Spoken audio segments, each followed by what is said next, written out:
Hi, I'm Greg. I'm here to talk about the most important part of any capturing for the quad Cortex or profiling for the Kemper session, which is our initial setup of our amp and the mics in front of that amp that we feed into the units, and to talk about why our usual miking setup is probably not doing justice to our amps or giving us the sound we want or expect or are used to hearing from those amps. The main selling point of both these units is the ability to capture a true-to-life representation of our favourite amps. But they can only work with what we feed them in the first place, so if we aren't doing justice to the way our amp sounds, then they can only take it so far. I have a large number of great sounding amps and a soundproof studio where I can turn the level up as high as needed to get the sound of the amps, sounding at their best, get them absolutely singing. I've bought these mainly for live use, where for me it's usually been a compromise. I've rarely played big enough gigs to get the amps, singing the way I want. But at the same time, if I can't get these to sound as good as my real amps, I'd rather stick with my real amps than have a poor approximation of them. Close enough isn't good enough for what I'm looking for. Which brings me to my main point. Miking our amps the same way we would in a smaller venue isn't going to give us the same sound our audience is used to hearing. Unless we're playing stadiums regularly and relying totally on the PA to get our sound out front, it's rare that anybody hears our guitars exclusively through the mics in front of house. They're usually hearing a blend of the direct output of the amp and the mic sound, so that the mic alone isn't giving us the full picture. Traditionally, of course, amps weren't mic'd. Why would you amplify an amplifier? And in fact, a lot of early amps would have instrument inputs and mic inputs because there were no PAs. But then the PA was for vocals and then later on some drums. But this is why as audiences got bigger and venues got bigger, we got the 100-watt Marshall, Fender Twin, Ampeg SVT. For a while in the 80s, Mesa Boogie even made, I think it was a Coliseum series, like as in Stadium, Coliseum, 300-watt all-valve guitar amps. And the expectation was that a lot of the sound was still coming from the amps directly on the stage, even in that stadium. The idea of using smaller amps on stage or even larger ones in an isolation box backstage, profilers, modelers, whatever, and having the sound coming only through the front of house, through the PA, is a relatively new phenomena and therefore requires a different approach to our usual live miking.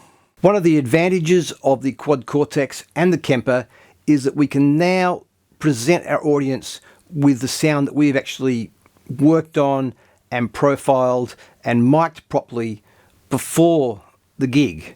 We're not pre-recording, but our sound is basically, pretty much set in stone before we actually enter the building.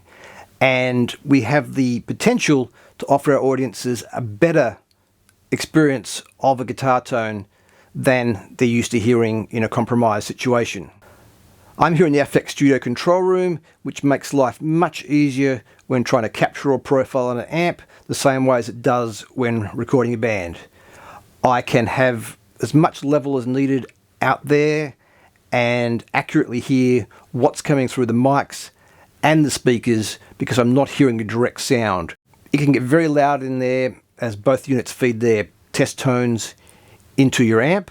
I measured my 50-watt plexi at just over 120 dB when I'm profiling with the Kemper, and the Quad Cortex actually pushes slightly harder again, although at that level it's just going to be getting more distorted. But being able to separate yourself from that makes life so much easier than being stuck in the same room and then trying to make an accurate assessment of what we're actually hearing.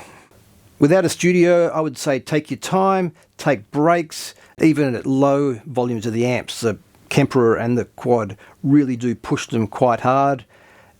So take notes, if possible record it on something, and that way you can compare your notes, listen back fresh when your ears aren't so tired, and you can find the spot that works best. Very rarely you're going to want the mic right up, against the grill. Sometimes you do for modern metal and things, which is not necessarily a sound that relies on room sound as such. When you needs to be quite tight, that's going to be different. But for most of us, we want a little bit of air, a bit of space, which you also don't get live, where mic's normally up as close as it can get because we're worrying about bleed for other instruments coming in from spill, and you do get a bit extra ambience because your amp is being picked up by other things at the same time. So you've got that. It's like having a room mic naturally anyway. When evaluating the quality of any sound, a reference is really helpful. So if I was going to go and buy a new acoustic guitar, I would take one of mine that I know well, or if I had looking for a better one, say maybe a friend's guitar with permission, but just something that I know the quality and standard of, and use that to listen to the one I'm considering buying. Because there are so many factors that can influence what we hear, the room we're in, the mood we're in, who we're with, and just prevents you coming home and going, oh, but the guitar sounded really good in the shop. Really, it did. So when recording in general, there's no better reference than the player with the instrument in the room. It doesn't matter if I'm recording drums, acoustic piano, double bass, clarinet, trumpet, anything else, or even how many times I've recorded the same instrument.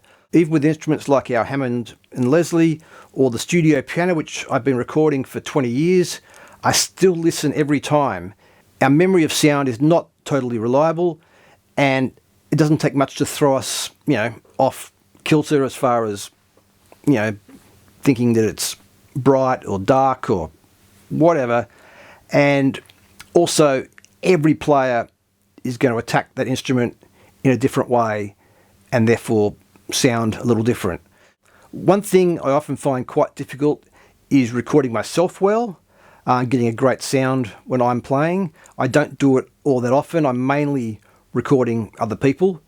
But there is something about, when you're actually playing the instrument yourself that makes it hard to be objective, to, separate yourself from the performance and just have that perspective on how it's actually sounding and to, ascertain whether you've captured that sound well.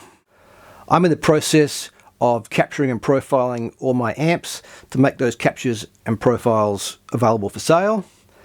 So I'm doing match sets for both units. Once I've set up the sound, I swap units, then make changes to the amp, record that one, go back again, and just continue till I've got all the variations that I think are needed. When setting up to do this, I use the Kemper for the simple reason that it has a couple of features that make it easier to set up and make sure that you're on the right track, that you've got the sound sounding as good as it can be. The first of these is the Kemper's built-in looper. Well, when I say built-in looper, you get the looper if you have the Profiler remote. I don't know why you only get it with the remote, because as far as I know, all the processing is still done within the Profiler itself. The remote is just a bunch of switches to control that. The Quad Cortex doesn't have a looper yet. I'm told it's coming. I don't know, but a looper pedal will do the same thing. I used to record myself playing a clean, raw guitar signal DI'd into Pro Tools and then fed back through a reamp box into the amp. It doesn't really matter, how you do it, but I find it really helpful to be able to loop myself and then approach it in the same way as I would recording anybody else. If you're using a Kemper to loop, you need to go into the menu and make sure that you set it to be processing so that you're only looping the raw guitar signal. I'm not sure it works if you don't have it set that way, but it needs to be the raw signal that's going into the amp for it to sound right. So I record the loop, go out, make any adjustments on the amp. I normally start with one mic, come in here, listen to what I have, move that mic as needed, add any extras that I think might be needed, and make the blend, just back on the forwards, rinse, repeat until I feel like I've accurately captured the sound I'm recording. Alright, so I'm out in the studio. I'm working with my 65 Vox AC10 in the fairly rare 110 configuration. I have my 3 mics set up. I've got dynamic, ribbon, and a condenser. I wouldn't normally, miking an amp, have a mic dead center on the cone. With the old Vox, there's a solid block of wood that goes right down the middle there, which does disperse the highs a little bit and make it slightly less bright. The mics are, not right up on the grill. I'm giving them a bit of air. In this case, I'm going to worry about other sounds getting in through the mics. I'm just trying to get the right depth of sound on the amp. So the dynamic, the side of the side of the cone's right here. So the dynamic's sort of pointing roughly in the middle there, and the condenser's sort of similar position on the other side. Back in the control room, I have 3 mics coming into the console and then submixed to a separate output which goes to the Kemper and the Quad Cortex, depending which one I'm using at the time. I have my dynamic mic, my condenser, and my ribbon mic. I'm going to start the loop playing and move the faders up and down just to give you an idea of what each mic is contributing to the overall sound.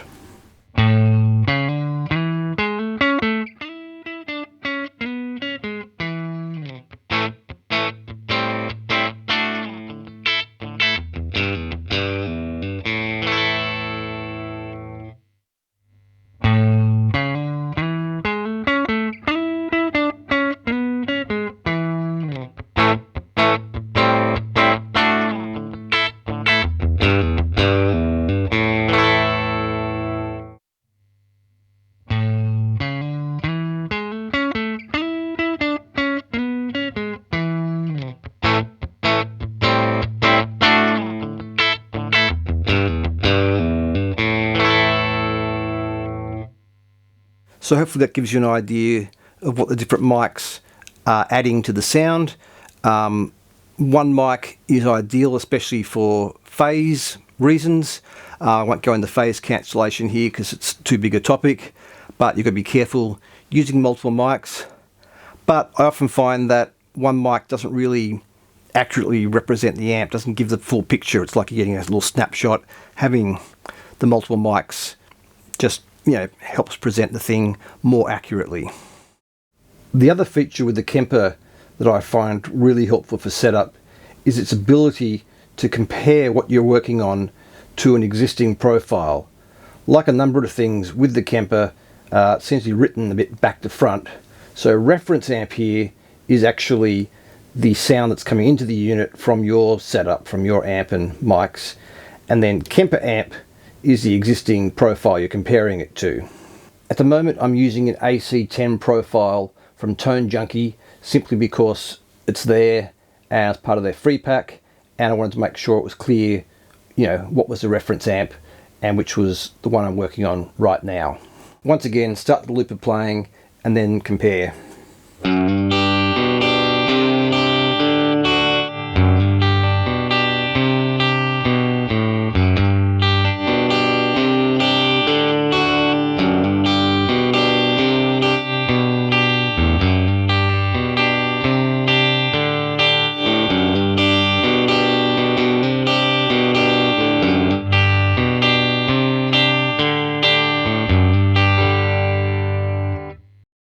Alright, so we have our amp set up the way we like it. We have mics carefully positioned in front. We have those blended through the console, going to a single output that's going into the back of whichever unit we're using. If you're using a single mic, you can plug them in directly. We now need to ensure that the levels going in are right, not too high to clip it or too low to, for it not to be able to work. Both units actually do tell you if you are too low or too high. The Quad Cortex has much better metering. It even has a feature which lets you play and it will adjust the level until it's optimized. Then we hit start capture on the Quad and profile on the Kemper, and then watch out because it really does get very loud. If you're in the same room, please wear some sort of hearing protection, especially if you're doing it multiple times. And yeah, that's the hard work done. If you're using the Kemper, make sure you refine it before you save it, because it makes a significant difference in almost every situation to what we're actually getting, you haven't got the full profiling without the refining stage. While it's a separate thing, it really is part of the whole package. If someone shows you a comparison of the quad and the Kemper where they haven't refined on the Kemper, they're not giving you an accurate representation of what it can do. But yeah, that's the hard part done. The rest of it's the icing on the cake. You can add your effects and hopefully go and make some great music with it. So thanks for watching. Hopefully this was helpful, and please like and subscribe, and I'll see you next time.